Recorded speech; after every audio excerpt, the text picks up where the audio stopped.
Hey everybody, Nick here, and today I am just going to go live and answer questions. So if you're looking for recommendations, if you got questions about gear, or you got questions about life in general, well, I could do my best to answer any of them. So hope everybody's having a wonderful holiday season here, whatever it is that you happen to celebrate and enjoy. And let's go on ahead and jump into it. Actually, very first off, I have a question that was asked a long time ago by a buddy, Sigurd Grondal. He said, "I just watched the Chris Reeves Shabazz video you made, and I was wondering which knife would you choose if the only knives on the planet were the Chris Reeve knives, small Shabazz in Singo, or the Ontario Rat #1 or #2 here. Since the Rat knife is a gem, because you get a lot of money, but the Shabazz is a good knife, but it's overpriced. This is a really interesting question and kind of gets at the core of what exactly does gem mean? Does gem mean that a knife that is a gem is inherently better than a knife that is not one? Would I prefer to carry a gem always over something that isn't? What does that get into? For me, at least, the bigger issue is what exactly is, what am I actually after here? Believe it or not, for me, the answer to that question, if I had, for instance, an Ontario Rat #2 in D2 steel, or maybe even a steel wheel cut jack in D2, 3-inch, I would actually prefer to carry this over the small Shabazz in single blade. Now, I know a lot of Chris Reeve fanboys are going crazy about that, but the simple fact is that, for me at least, that knife just didn't have great ergonomics. It just didn't work that well in my hand. This one does. Same thing with the Rat in D2 here.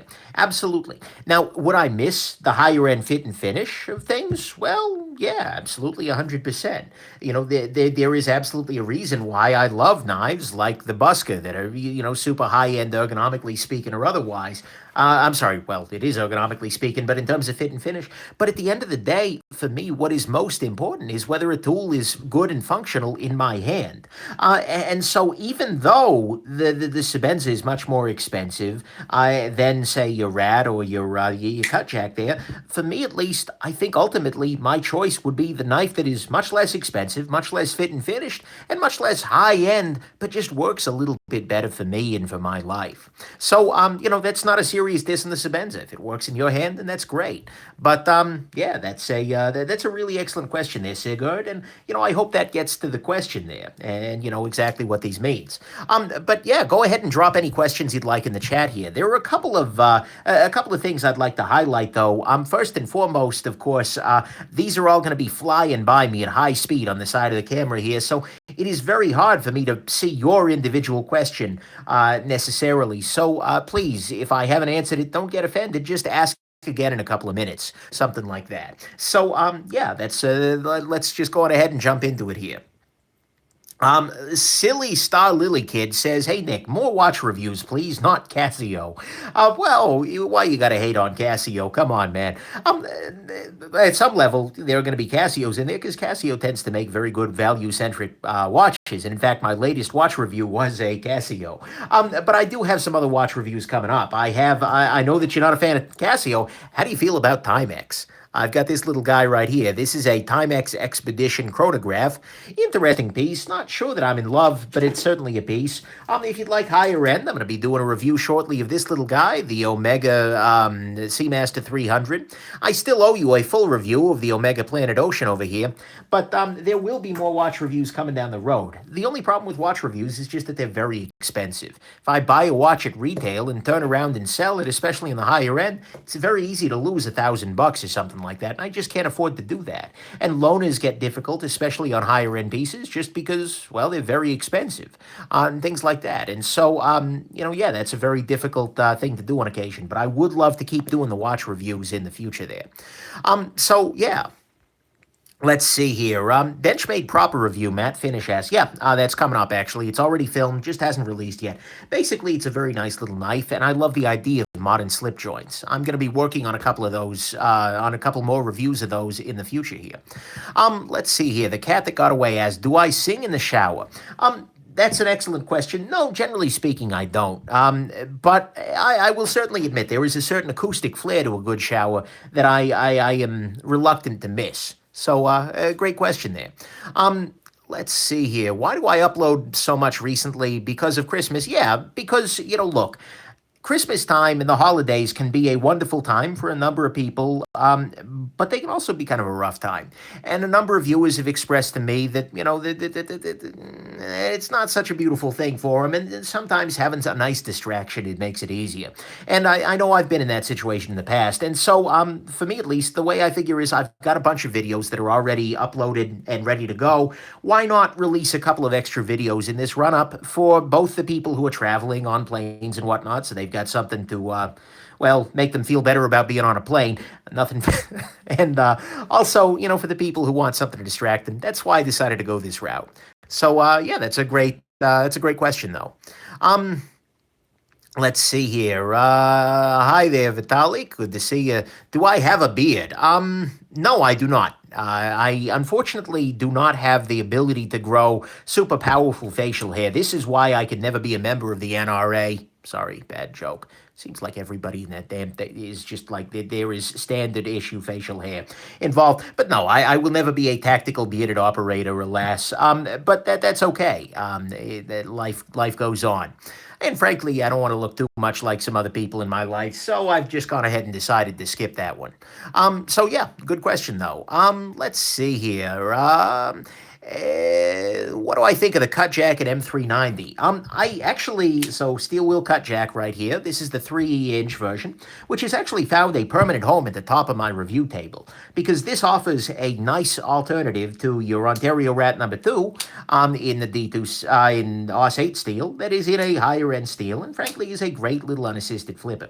But the M390 cut jack is a nice knife, 100%, but it's also a very expensive knife. And frankly, I kind of feel like there's not a whole lot of reason for it. Why would I go with the M390 cut jack when the D2 one is thinner behind the edge, is way less expensive, and honestly, the gap between D2 and M390 is substantial. But for most people in their everyday life, it's not a major difference. Compared to like HCR13 MOV or OS 8, there's a big jump up here, but going that further step, so for me at least, the D2 is absolutely the sweet spot. So, it's nice, and absolutely, if you love the cut jack design, but I think the most interesting thing that the cut jacks are doing are at this D2 level. So, there you go. Let's see here. What do I think of Beg Knives customer service? What have I heard? Do I have any experience? I've never actually worked with Beg Knives customer service. The Steelcraft series, I don't even know who's supporting those anymore. And there's been some drama over at Beg Knives. Check out Knife News on that.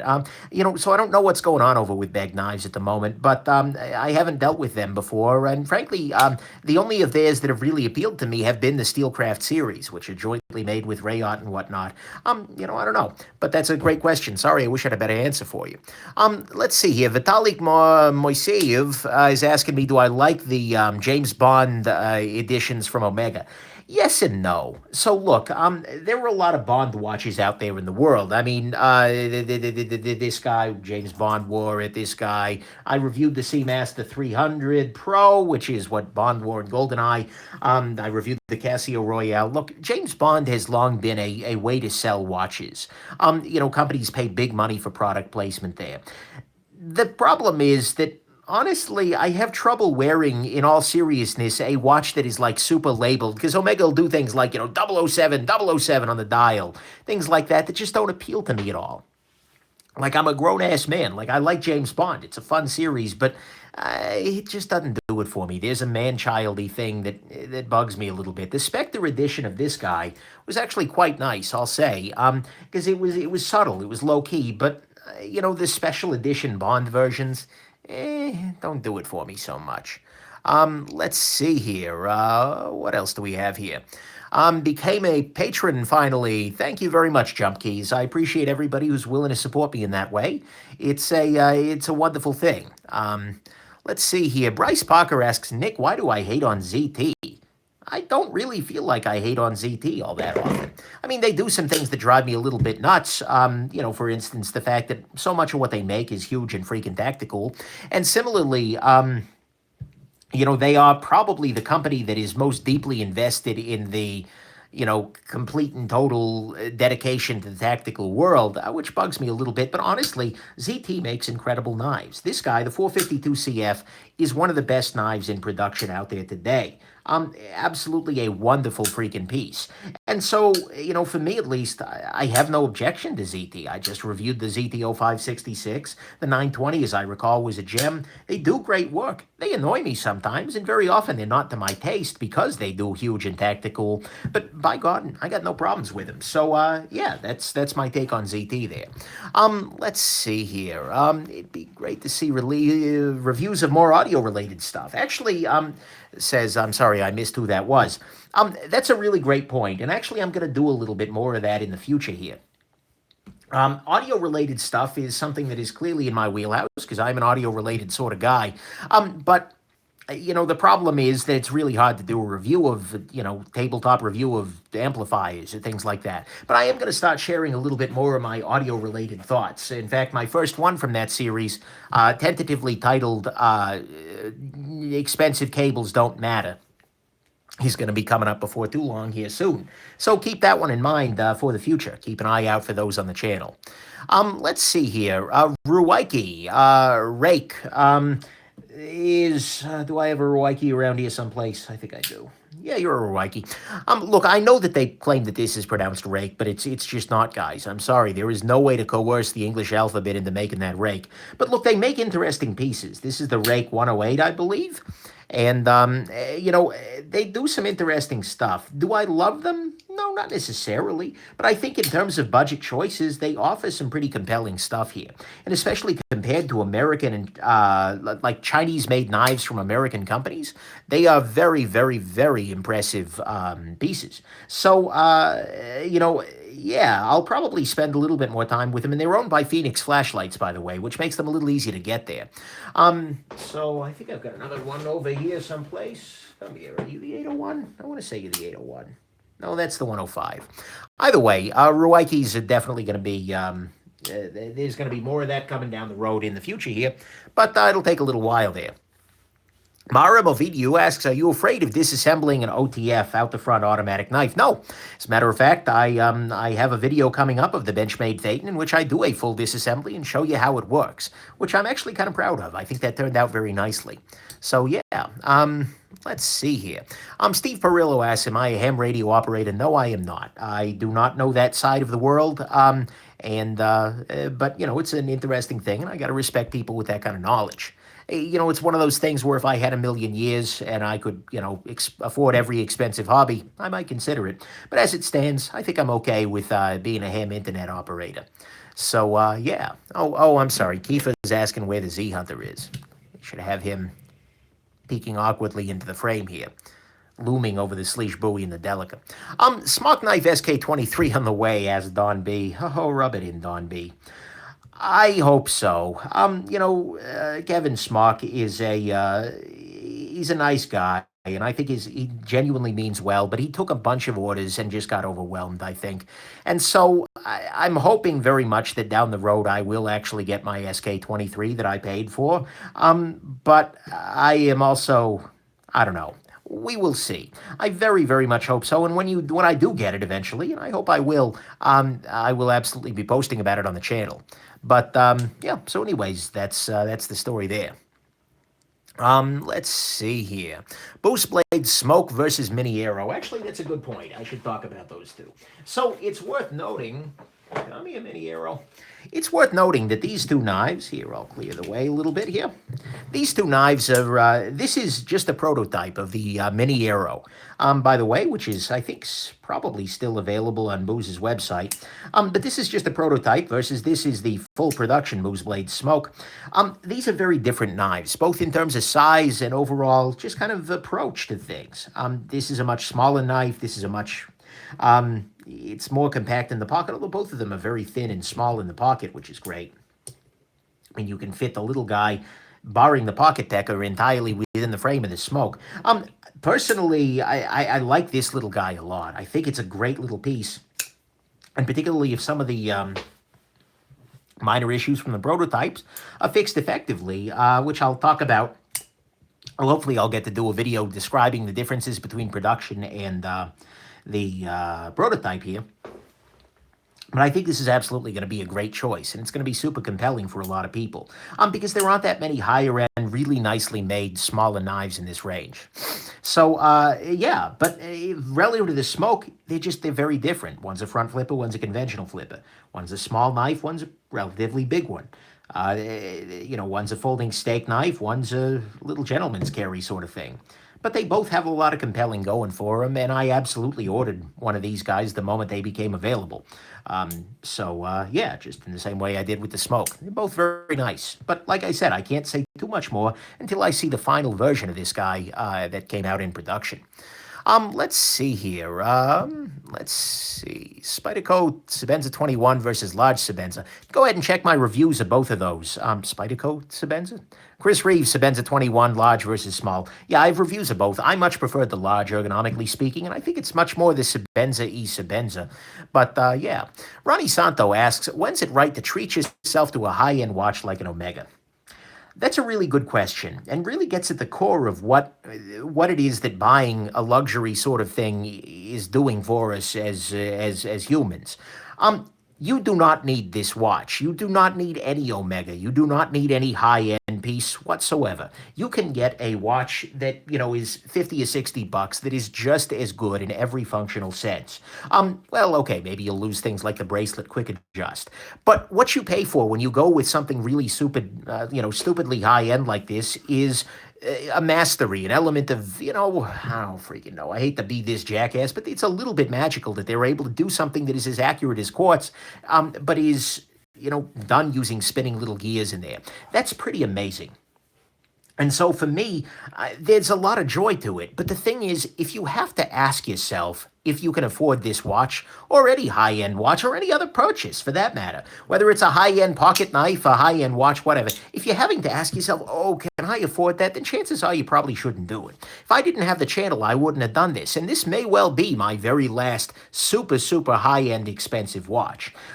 It may well not be. Who knows? May I have the financial ability to do that in the future. But the simple fact is that this is not something that you need. And frankly, I don't even know that it's something that you should spend that kind of money on. If I didn't have the channel, which was helping to make purchases like that possible, I don't know that it would be a good idea. And frankly, even given that I do, I don't know that it's a great idea. So if it's something that really brings you joy, and it's something that you've wanted for years, and something that's super appealing to you, then consider it. I mean, we spend a lot of money on other random things. Why not that? But I don't feel like you should buy the hype that you need a high-end watch, that this is an important part of being a man, of being a successful human, or any of these kinds of things. Yeah, it's something that if it brings you joy and you don't have to worry about the money involved, then go ahead and do it. But if you have any kind of concern, you can get watches that are just as good for much cheaper. You can get a watch that is 99% as good, like the Citizen Perpetual Diver is 99% as good as this watch for, a tenth of the price. Actually, a tenth of the price, which is pretty impressive. Yeah, there you go. Bryce Parker's asking, Grimsmo, Rask, or Norseman for regular use? I should do an update on my Rask review. So, look, both of these are great knives, 100%. For everyday use, the Rask wins. When I first did my Rask review, I felt like the Rask was a little bit less Grimsmo-y than the Norseman was. It was a little more plain Jane. It was a little less, oh my God, in pretty much every one of the fronts. But the thing is, in terms of a knife that I would rather have on my pocket in any given day, I think the Rask wins. Because the Rask is just a much more utilitarian blade shape. It's a lot lighter weight. It's smaller. Oh my God, is it smaller. And so I find myself on days where I could carry either one of my Grimsmos reaching for the Rask. This guy is probably as close as I have to a Safe Queen at the moment. Because, I'll carry it on occasion, but it's kind of a novelty when I do. It's like, hey, I got the Norseman. Whereas this guy, I think, shows a lot of that same mechanical excellence there. And if I want something that's fancy, I've got lots of fancy options these days. I have, for instance, the Millet Torrent here, which I thought at one point I might sell, but absolutely, way before the review was filmed, but absolutely won a place in my heart. I'm probably going to do version 2 down the road here. I'm hoping that the Grimsmos continue making new knives, because it's been a little while, and that maybe the next thing they do is even smaller. Should be great. But I think right now, if you have a choice between the two, and chances are you don't, because neither of them are super available, the Rask is going to be a more practical everyday thing. Let's see here. Mario Mavito asks about movement watches, MVMT. They seem to sponsor a lot of YouTube channels. So the problem with any company that you see regularly sponsoring YouTube channels is that they're looking for advertising. They're looking to be seen. They're looking to be heard. And Movement is no exception to this. And unfortunately, like a lot of your small and micro brand sorts of things, the reason that they're not getting a whole lot of traction is because they're not all that interesting.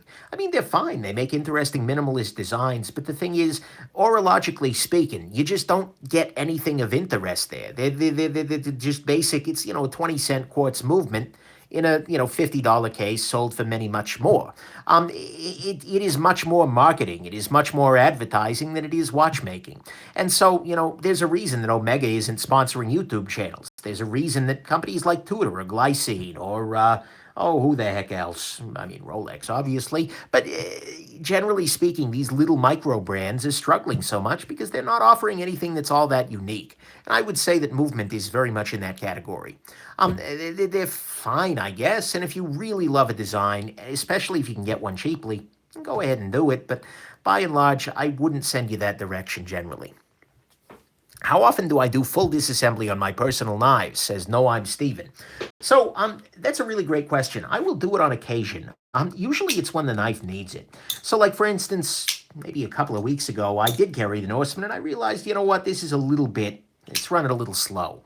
And, all it really needed was a little bit of lubrication on the detent ball, but I went ahead and I took the opportunity to pop it open and clean everything out, get everything perfect back in there again. And so, it was a little bit of a pleasure, and I definitely enjoyed it. And so, for me at least, I do it when I notice that there's a problem. But for the most part, I wouldn't do that. I'm sorry, I don't do it all that often. It's only as needed. Let's see here. Manix 2 lightweight or normal? Really depends on your needs. Both of them are huge. Frankly, either one of them, I would do the Shaman instead, although, honestly, this is not lightweight. If they did a Shaman lightweight, that'd be kind of neat, but I don't think you can do a lightweight knife with a compression lock. The Manix 2 backlock is actually kind of interesting to me because you take the Manix pattern, which is very interesting, and you give it a conventional backlock here. Backlocks are very, very strong. They're very, very ambidextrous, and in some ways they're maybe a little less fiddly than that ball bearing lock, which honestly I'm not super duper in love with. But at least for me, this is going to be the winner all around. Let's see here. That's an interesting question. Unfortunately, relationship advice, I'm probably not the best person to do for that. Sorry, buddy. Thoughts on Mickey Mouse watches? They're cute if you like mice, 100%. What is my favorite knife company? And while we're at it, what's my favorite knife of all time? Oh, God, you're going to put me over the barrel here. Favorite knife company? That's really tough. There were a couple that really do impress me. Spyderco, I have to put on the list 100% because honestly, by and large, Spyderco releases have a higher probability of being something that I am interested in than pretty much any other brand. A company like ZT, they release a bunch of new models every year, but only maybe one or two of them I might give a crap about. And even then, that's probably not that much. Whereas Spyderco tends to make knives that are more to my taste. They tend to be built for cutting. They tend to have very nice ergonomics. They tend to fit well in the hand, and they tend to be designed to a price point that's more appealing to me. And so I would say that I am a big Spyderco fan. I think they do incredible work, and especially, sometimes they just knock it out of the freaking park. Other company that probably the only other company that is a strong, well, actually two others, that is. The Grimsmo knives, I would say, is also a company I am a big fan of.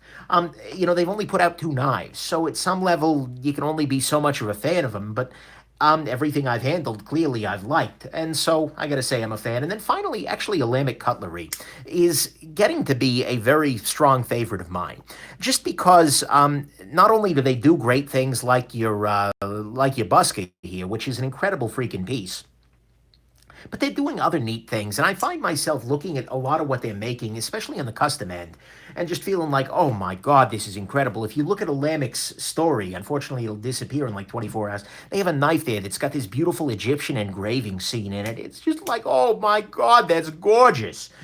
And so I love, love, love so much of what they're doing. And the fact that they're putting out knives like this on a regular basis that are pretty competitive price-wise, and they're also stellar, that they're on my list as well. So I can't really narrow it down to just one, but, you know, Spyderco, Alamic, and the Grimsmos are absolutely probably my favorite companies. And in terms of just like take my damn money, really whatever Alamic makes next, I'm going to pick up, and whatever the Grimsmos make next, I'm going to pick up, like flat out. Just like, here's my credit card, send me whatever you're doing next. Because they're doing impressive work. So there you go. Favorite knife of all time.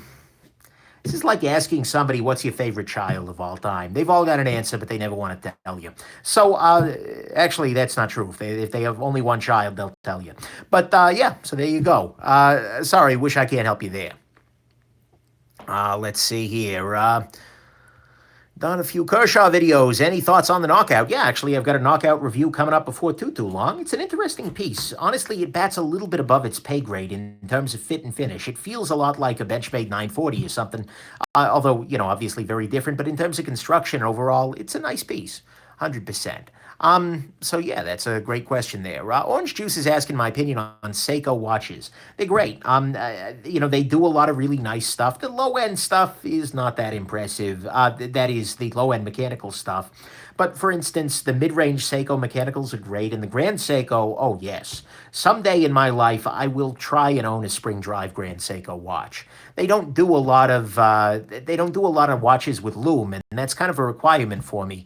But I am very much interested in Grand Seiko. The spring drive is a great option there. Let's see here. 2017 knife that completely surprised me and knife that most impressed me. I'm going to save most impressed me for my best knives of 2017 video, which is going to be coming up in the next week or so, sometime before the new year.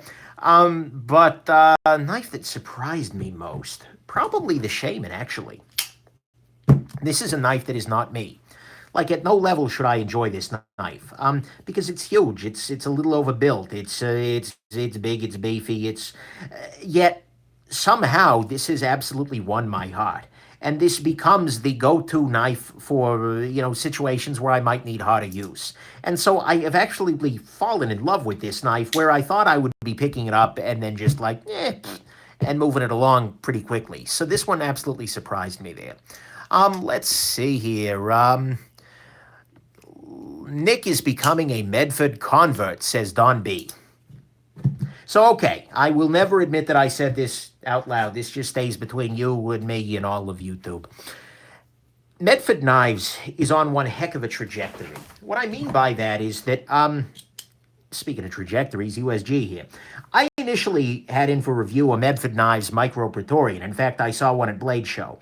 And it was like super unimpressive. This was done in like 2014, 2015, I think. And so I was super unimpressed with that knife. Then I got to handle the Medford Marauder. I was also super unimpressed with elements of that knife. In fact, I wouldn't even go so far as to call it a knife. But the thing is, in terms of fit and finish, it was much, much better. And that was in, 2016. Then recently, and this hasn't gone live yet, I handled a Medford dress Marauder. Yeah, little tiny guy, almost a little gentleman's knife from Medford Knives. And in terms of fit and finish, it was actually a knife. I mean, it was a nice little piece. And so, for me at least, seeing the fit and finish escalating like this means that Medford Knives is actually a company to watch. A company that has grown so much and has removed so many of the ugly issues. They're making knives that cut more. The warranty card is now reasonable that came with this guy. Anytime I see a trajectory like this, and I've seen a similar one from USG, Urban Survival Gear, who made this pen, which I'll be, actually, the review goes live for this tomorrow. But anytime I see a trajectory like this one, I have to take notice. And so even though I don't necessarily agree with Greg Medford in a variety of personal ways, as well as in terms of, he has slightly different definitions of knife, but I am really curious to see what Medford is going to be doing in the future, because if this trajectory keeps up, they are absolutely going to be making really incredible pieces in the next few years here. So that's kind of where I stand on Medford. I think even though they're not to my taste, and they've definitely got some issues, particularly when it comes to pricing, they are absolutely a company to watch. It's something I'm keeping an eye on. Let's see here. What is my favorite watch under 150 bucks? Couple of options there. This little guy, Citizen BM8180, really excellent choice, particularly for travel and things like that, although I haven't updated the date wheel in a while. Whoops. That's okay. And another one is the Casio Wave Scepter something or another. That one, did I release that already? I might have released that. No, that was the Atessa. Either way, it's Casio Wave Scepter. It's like 80 bucks. It's incredible. Remind me in a comment and I'll put a link to it or something. Very interesting little piece. And absolutely a large proportion of the Oceanus, just, a lot cheaper. So that's good. Let's see here. Is the XM18 a good high-end EDC? Abar, honestly, I have not been impressed. I watched my XM18 review. I had an XM18 3-inch. I sold it. I wasn't super impressed by it. The fit and finish side of it just wasn't all that impressive. That said, Hindra Knives appears to be doing better as well. Seeing little knives like this guy here, the Hindra half-track, here they've actually got a detent that's worth a damn. And so this knife deploys reliably and frankly well. And so if brand new XM18s are coming out with this kind of an action and this kind of a detent, can't argue with that. But, they're okay, I guess. But make sure you handle it first. Let's see here. Bryce Parker asks, Nick, when are you going to design a knife? I'm probably not. That's kind of like asking a food critic, when are you going to start cooking? It's a different thing. I mean, I am an art critic, not an artist, so to speak. And so I can't claim, despite, complaining about knives a whole bunch, check out my Knife Gripe series on knifenews.com, I can't claim to be a designer, and I don't think I'd be able to. So, pardon me. Yeah, that's kind of where I land on that. I don't think I'm the guy you want designing knives. Knife design is a true skill, and I don't have. So, let's see here. Do I recommend the TWSBI Eco for students? Yeah, that's a great choice, 100%. Extra fine is a nice option. They are very, very fine, so keep that in mind. But there's a whole bunch of good stuff there. I'm sorry, buddy, I don't speak Arabic. Nothing against it, but that's not my language. Nice try. Adam Taylor, would you ever review an Emerson knife not won by another company? Yes, I would. As a matter of fact, that review is probably going to come, I don't know, next month or two. I have to also fill a video. Oh, thank you very much for reposting in English there. Nice to see you. But I need to film a video about whether fit and finish actually does matter, because Emerson's contention is that no, it does not. Yeah, that's a very interesting sort of question, and that discussion deserves to go right next to the Emerson review, because that's a very different thing. Let's see here. What's my favorite color? Well, in terms of my knife collection, I would argue it's probably blue.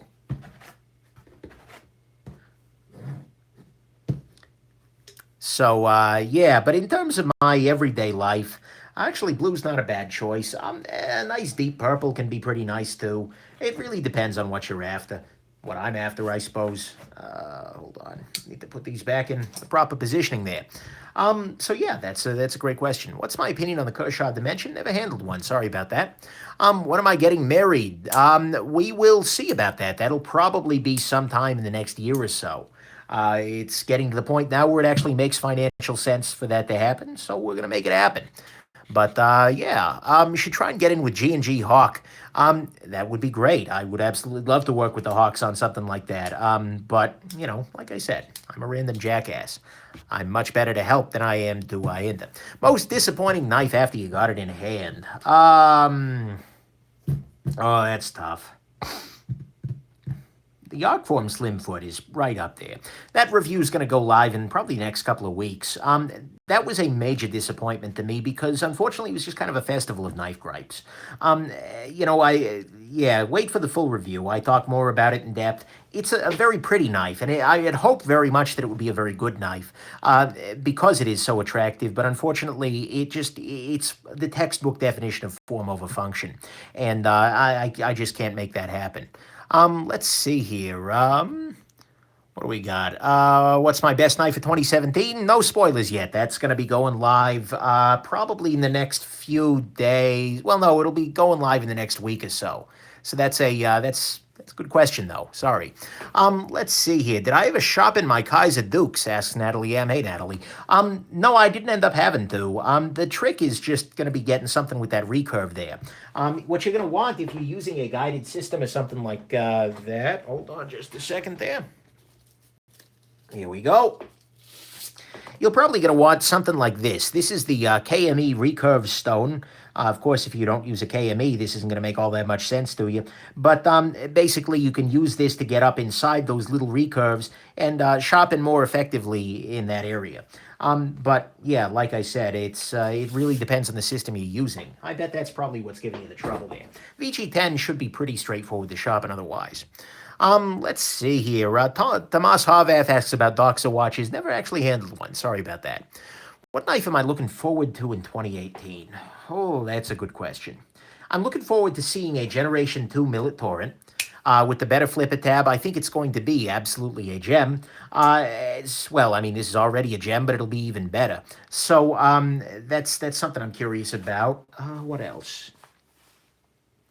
I'm looking forward to seeing what's not available yet, what's not announced yet. A bunch of stuff is probably going to get announced at the SHOT Show thing. And so I'm looking forward to seeing what's next from Spyderco. They killed off most of their high-end lineup there. And, it's a very interesting, it's a very interesting thing. So I'm wondering what's coming soon. If they're going to kill the Bowie, they better do it for something good. So, that's where I would go there. Let's see here. More philosophy videos at any point. Yep, anytime. It's just a question of finding time to film things, honestly. That's my biggest concern. Like right now on my table, and just on my table, not even stuff that is still waiting to be filmed, like donations and whatnot. I have on my table for filming the following knives. Let's see here. I'll give you what they are in a second here. You have to set this down heavily. And, of course, this little watch right here, this Timex, and what else? There's somebody else around here I need to film. Come on. Where are you? Either way. Right now, just on my table, just right now, these things all need to be filmed and reviewed. Right there, that's a lot of work, and it's a lot of time. And considering that some of these guys I want to be able to sell and get that money moved on to charity or moved on to me, thank you very much there, Simon. But there's a strong incentive to do that. And so a video that is completely kind of off topic, that is not a review, that's not completely, it's hard to get the time to do them. I'm getting them done, but remember, this is not my day job. I have a day job. And so, I'm really having to find time on evenings and weekends to do a lot of the prep here. And by the way, Southern Mini Talk, this is the Kaiser Knives Lundqvist Wanderer. Here, this is the Kaiser Corto. This is the Three River Manufacturing, oh, come off it. Nomad, there you go. Real Steel, I think E77, the Ruwaiki 108, Cricket Fossil, very interesting piece, on loan from Frankie and the Bird. And this is a Zeba MS2, MS1, it's a Zeba or another. And then the Cold Steel 4 Max. Oh, which is ridiculous. So yeah. Oh, and my night job is Batman. Good point there, Woody. So anyways, that's why you don't see as many philosophy videos, because honestly, my hands are full. I have a bunch of stuff I got to do. So yeah, those are all things that need to get filmed. But on the bright side, those are some coming attractions in the next little while here. There's that. Here is this. Put things back over here. Um, let's see, VG10 or 154 cm. For me, at least, I think I slightly prefer 154. VG10 takes a very nice edge. It's kind of it's a match. Thank you very much, Dax. It's kind of I don't know, it's almost a wash, but I like 154 just a little bit more, I think. And CPM 154 is a big step up.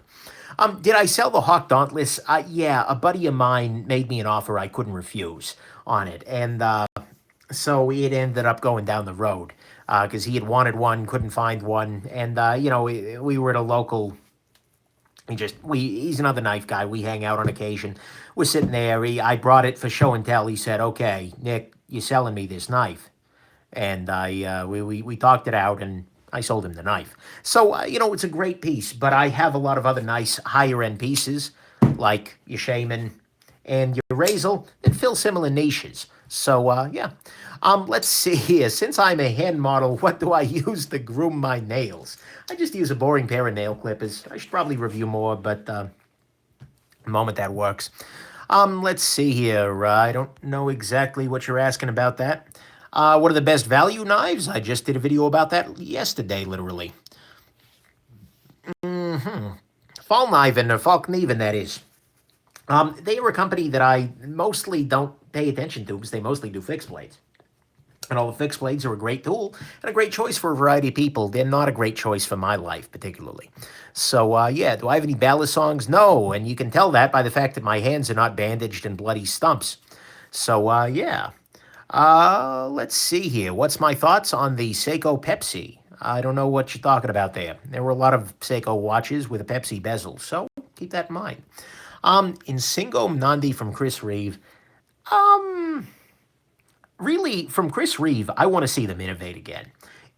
Chris Reeve Knives has become the Shabazz company. They have killed off the tie lock, which was probably the most interesting and different knife that they make, because this is a very weird knife. Yeah, that's a. I want to see them do something that isn't a new variant of the Shabazz or the Menandi. I want to see them do something that Chris Reeve didn't leave behind. I want to see them try something new, and I want to see them move on. I want to see them move forward rather than just doing something else that they've already been doing. That's what I want to see out of Chris Reeve right now, not another variant of an existing model. Do something new. Work with the Hawks if you don't feel like you can design something. They're right freaking there. Work with any other number of designers, but damn it, Chris Reeve, do something different. Try something new. Move forward. I mean, it's great that they continue to make these, nice models and whatnot, but it scares me that they might be stagnating because they are a great company, 100%. Let's see here. What do I want to see in a Spyderco Salt Series replacement? LC200N. Great steel, great steel. And I talked about that steel the other night, actually, on Gear Geeks Live, which is a podcast. If you need a little bit more Nick Shabazz in your life, I've done a couple of appearances on Gear Geeks Live, and I was on the most recent episode where we talked a little bit about LC200N as well. So, yeah. Let's see here. Yeah. What are some good options from Cold Steel that make you feel like a mall ninja? That's a great question. Look, they do make fine knives for actually getting work done. Like this is the Cold Steel Code 4. You can also get like the Recon 1 and whatnot. The new ones come in XHP. You shouldn't get the serrations. This was donated to me. But this is a really solid working knife. It's not necessarily something I'd send everybody to, but you know what? It works fine. It's a nice little piece, 100%. And so that's something I do recommend to people. The Ultimate Hunter is another nice recommendation from Cold Steel. And, if you're looking for something that is huge and a little bit jackassy, but not quite tie-light jackassy, you might even consider, if you're willing to shell out the cash, the Formax is a pretty compelling knife. It's absolutely weird, and it's absolutely overbuilt, and it's absolutely huge. I mean, seriously, size comparison, Spyderco Delica. But there is, I can see why folks like Kevin Cleary do love it. It does actually cut things better than some knives that are, well, significantly smaller. And so I gotta say, although it's ridiculous and it's jackassy, at some level, I respect this knife. And so, there's an element of mall ninja there, but it is something that only Cold Steel would make. So yeah, do I have a special way to clean the Delica? Oh, yeah, yeah, yeah, yeah. I have a whole video about disassembling the Delica, namely just don't. Um, let's see here. What am I doing here? Looking through. Did I buy a spare sleeve buoy when it was discontinued? No, I didn't. The way I figure it is, this is a great knife, but it's a great knife that's made of basic materials. It's XHP, it's a phosphor bronze washes, etc. This is a knife that should last me for many, many years to come, and I'd rather spend that extra, 300 bucks or whatever on something else that's new and different to keep in the collection rather than, grasping to something that will eventually pass. All phenomena are transient, and the buoy is no exception. So, yeah, that's nice. How did I get my Delica to have such a loose action? It's not all that loose, but, this is just a question of using it a great deal and carrying it a great deal, polishing it, putting a little bit of extra lubrication up there on the tang. But, yeah. Um, let's see. JLR asks, oh, I bet you Jean-Luc, my buddy. Klutzley knife is reviewed and will be going live at some point in time. Not quite sure when. If I thought about upgrading knives, I've seen bearings on sale. Would it be a good idea to take a knife and mod it further? Yes and no. I mean, some knives, especially inexpensive ones, can respond very well to upgrades. Just adding a little bit of oil here. But the problem with upgrading any knife is that, well, ultimately, you're at the mercy of the tolerances here. There are many knives for which you simply cannot buy the properly sized washer, phosphor bronze washer, for instance, or ball bearings, something like that. And so that makes it a little tricky. And also, if it's not designed for it. And the other thing is, at a certain level, if you have to mod a knife to love it, you don't love it that much. And you're probably better off selling it in good condition and then buying something that you do love more. So yeah, what's my best EDC carry? Best? Oh, that's tough. One of my favorite knives to carry is this guy. This is the wooden Spyderco Delica. It's a great little piece here, and as you can see, it definitely does get some pocket time. Although then again, so does the Z Hunter, so that's probably not a good example anymore. But no, I think this is a really great piece, and particularly with the upgraded steel and the wood here, great little piece. Favorite ZT is going to be the 452 CF all day. Let's see here. Benchmade Freak review someday. Yeah, sure. That's one of those knives that is on my radar. Just haven't had a chance to do it yet. So, sorry about that. Sorry, get some water so I don't die. It's smart water. They were out of not a brilliant man water. Let's see here. Holt Blade Works thoughts. I've been seeing them around, but they're brand new, so I don't really have thoughts. Haven't handled it yet. Let's see here. Delica versus Dragonfly for office carry. The Dragonfly is a little bit smaller, but the Delica is maybe a little bit, like in terms of usability, I would argue that the Delica is generally a slightly better size, but the Dragonfly is a really nice size, particularly if you've got a bunch of scared people in your office. For office carry, there are a bunch of really nice options. Things like your Alamic Busker here, if you want to go on the high end, is a really great office carry sort of option for you. The Chris Reeve Tie Lock is another one that's kind of nice. Let's see here. What other good office carries are there? I mean, you can't beat a good old-fashioned traditional Spyderco Roadie if they're really scared. But there are a lot of great office carry choices out there for you. Or, of course, you absolutely just cannot go wrong with your Cold Steel 4MAX. Sorry, I couldn't resist. Not a great office carry choice. Let's just be real here. Unless you have really, really durable envelopes. Let's see here. I have already sold the Medford Marauder. Actually, I gave it away to my buddy Bird over at the Birdshot IV channel. Speaking of which, Frankie and the Bird, they are gems. They're wonderful human beings. And I got in my mailbox the other day, in addition to them returning my Booze Blade Smoke, which I didn't actually expect, let's be real here, they also included a wrapped package. And inside that package was a wonderful, wonderful thing. And that is this. This is a hand-painted, by Frankie 2017, Bird, complete with Spyderco Delica. And, more importantly, it's the size comparison, Spyderco Delica. It is exactly the same size. So that way you can always tell just how big the Bird is on the basis of the Delica. This is absolutely a wonderful thing and will absolutely be being mounted very, very close to my desk, and it makes me smile. And thank you very much, Frankie and Bird, for this. This was a very, very nice Christmas gift. And yeah, it also looks a little bit like Not a Brilliant Bird. Pretty spectacular. So yeah. Anyways, there you go. That's a beautiful thing. Let's see here. She nailed my eyes. Indeed, she did. We have the Bird's dimensions now. Yes, we did. Flip a tab getting you away when closing the compression lock on the Shaman. There is no flip a tab on the Shaman. Sid is asking about the Manix 2 lockback. Hey, Sid, good to see you. I actually talked about that earlier. I think it's going to be an interesting choice. But actually, I'll just have you watch the start of the video where I talked a little bit more about that down the road there. Pardon me. Where can you get the wood Delica? This was a Knife Center exclusive. I think they're going to get more, but they probably haven't yet. So, yeah, there you go. Thoughts on the upcoming mini Crooked River? I think they should absolutely make a mini Crooked River. It'll be much better than the full-size Crooked River, which is a fine knife, I guess, but didn't do it for me. It was really awkward. So, yeah. Nick, please, thoughts on Spyderco Rhino? I think that they did a nice job there, Vitalik, in changing the... it was originally meant to go to the Taiwan factory that was not Taichung. And it was supposed to have a lower-end steel, lower-end construction. They've moved it to the Taichung plant, and they've moved it to XHP, and they've made the construction. I think it's going to be a much more interesting knife as a result. And I'm absolutely going to be picking one up, but, you know, we'll see. Who knows when it'll actually become available. Because at this point, Spyderco has now released a second catalog since the one last year, and a lot of the knives in that first catalog are not available.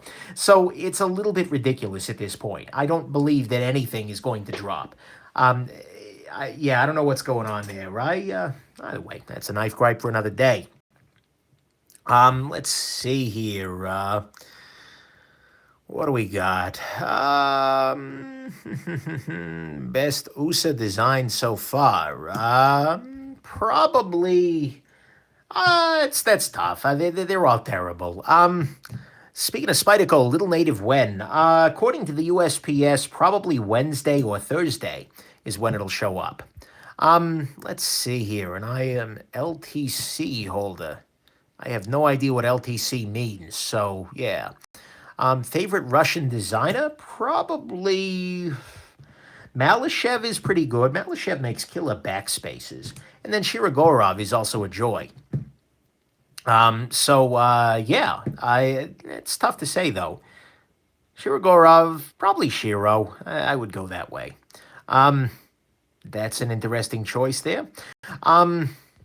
Thoughts on straight razors? They're very, very nice. I appreciate that very much.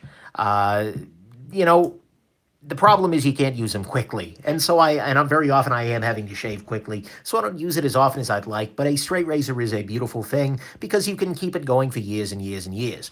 Oh, license to carry a firearm. I actually, in one of my earlier Ask the Nicks, gave my full take on the whole gun thing. I think, you know, luckily I'm not in a position where I need that on a daily basis.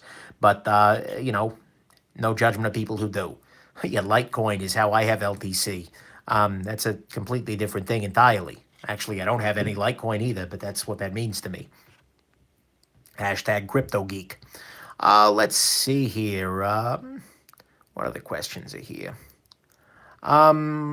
Somebody just accused me of ignoring their questions and then scrolled past, which is not the case, by the way. I have absolutely no desire to avoid any particular question. Actually, it's not true. There are questions I will absolutely avoid, but probably not yours. So keep that in mind. Oh, buck knives. Buck knives are okay. I've got a Buck Vantage coming up here soon for review. Where the heck are you, Buck? Come the Buck on here. Here we are. Interesting piece. They do a very nice job heat treating the steels they do use, but they don't tend to use impressive steels. Fit and finish tends to be... I'm not super impressed with Buck in general, but, you know, I guess they're okay. They've got some nice stuff. Spyderco Velatin reviews coming up here soon, so keep an eye on that. Just the blade is too damn thick. Kaiser Envoy, no idea, sorry. Thoughts on Spyderco Tusk? Oh, that's the one with the Marlin spike in it. LC200N is a great steel. I have no need of a Marlin spike, so it's never something I've considered, but I'm sure it's okay. Let's see here. How do I spot a good heat treat? That's a great question. Unfortunately, it's hard to spot. You just use the knife, you sharpen the knife, and you see, okay, this is performing well, and no, this edge is brittle, and no, this edge doesn't want to sharpen, things like that. Um, Jamie Devolio asks, Devolio, that is, asks, how about reviewing Microtech? I don't tend to review knives with proprietary screws. That is just kind of become a policy for me. If you use screws that you don't give me the tool for, and frankly, even if you do give me the tool, it's not something I'm interested in promoting. So Microtech is just off the table, and similarly, Wii's new models that include the star screws are just, you're not going to see them on my channel because they're using stupid screws, and that's hostile to the final consumer, and I'm not going to support it. So, unfortunately, you will not see any Microtech reviews on the channel. Sorry about that. Let's see here. Meant to tab at the finger choil when closing the Shaman. Oh, I see. Probably talking about this little guy right here. That's a different thing. Although I guess you can use it to flip the knife out. No. Look, it's okay. I don't love it necessarily. You do bounce a little bit off of it, but I feel like it's fine. And, yeah, so there you go. Oh, interesting. Thoughts on Curtis knives. Curtis knives are fine working knives. I've handled a couple of them. They're okay. I got no real complaints with them, but they're not something I would ever do, necessarily. Do I have a flashlight in my EDC? I've talked about flashlights a fair amount. Check my playlist on that guy. Favorite video game? That's tough. Again, you're asking me to pick children here. Oh, man. By time, I've probably spent more time playing like Diablo 2 throughout my life than ever. Minecraft is a great game as well. Although I didn't really get... I was a little, I think... By the time Minecraft really hit and was really well done, like, I didn't have the time to play Minecraft anymore, and so I didn't really get the full experience there. What else? Escape Velocity Nova is an old school game, but it's incredible. Legend of Zelda, any of the Ocarina of Time, Link to the Past. I can't choose. I'm sorry. There were a lot of joys there. I wish I had time to play games these days, but I just don't. Let's see here. What up asks, am I trans? No, I'm cisgender, but thank you very much for asking. Yeah, that's kind of a weird thing to ask. No problem with people who are, though. Not a big deal. Let's see here. Link's Awakening, you get out? I don't think so, my friend. I mean, I very much do enjoy Link's Awakening. It's a good game. But the freaking dog on the chain following you around, being a pain in the neck, no. Not a deal. Let's see. Good college knives. I should do a video about that. Honestly, something like the Benchmade Proper is a great choice. Just because it's going to be non-scary, non-offensive, etc. What else? Really depends on your local regulations there as well. Traditionals are a good choice. Something small, Spyderco Dragonfly. Yeah, those are my choices for college knives. Let's see here. Anything else? Why is there a Kanye West video in my flashlight playlist? I'm sorry, guys. I forgot I'd even done that. The video is All of the Lights by Kanye West, and it's in the flashlight playlist. Come on, that's got to be hilarious to somebody else. And it's a good song, but yeah, that I forgot I did that. Anyways, that's why that's in there. Just because I have a weird sense of humor. Oh, sorry about that. Yeah, anyways, moving along. Bunch of people are telling me to get out of my own chat. That's fine. Why are there no beads or lanyards on my knives? Because I don't need them. Honestly, it's not something that appeals to me. If I wanted random shit jangling around in my pocket, I'd freaking wear a wallet chain like some freaking goth kid. Yeah. Not that I have any problem with goth kids. Or wallet chains for that matter. Let's see here. Favorite lock. I don't know. That's tough. Maybe the Spyderco compression lock is pretty solid. I like a lot of this Sky. I like a lot of the elements of the compression lock, actually. What else? Frame locks are nice. Can't argue with that. But, yeah. Thank you very much there, Eric, and everybody else who says kind things that I don't have time to acknowledge. I prefer frame locks, let's be honest. Frame locks are what are being made so often, but like for instance on the Rask, would I prefer if this were a button lock? Maybe, probably actually. There were very, very nice approaches. The locks on all sides. It just happens to be the case that right now most high-end knives are being made with frame locks. So yeah. Let's see here. Anything else? Nick, am I a millennial? It really depends on who you ask, but I would consider myself a millennial. I have, yeah, I identify a fair amount with that, the memes and whatnot, So yeah, I would probably say so. And especially considering that it tends to piss older people off that you consider yourself a millennial, because then we are actually the cause of all problems, by the way, little known fact. But anyways, yeah, I would probably say so. Let's see here. People asking about religion, not with a 10 freaking poll. That's true. Was I a teenager in the year 2000? Then technically I am millennial. Yeah, was I? Yes, as a matter of fact, I was. Yes, I am millennia old. I am an elf, actually. It's a little known fact. That's why I don't do the year reveal online. Different thing. Hey, Nick, do I still have the ska? Yes, I do. It's right on over here. I'll be going to Frankie and Bird coming up here soon. Let's see here. That's pretty straightforward trying to manipulate me there. Spyderco Hanan, interesting knife, recurved like crazy. Not necessarily something I'm into, but it's interesting. Manix 2, what are we saying here? Benchmade, Bug Out, and Emerson CQ. I would go Manix 2. Probably regular S110V is a great choice. Although the M4 version from Blade HQ is a fine choice as well. I don't love the raw G10. I think that's just the ugliest material ever. Needs to glow in the dark or something, if looking like that. But that's the way I would go for that. Let's see here. Love when my connection problems make my voice sound like a vocoder.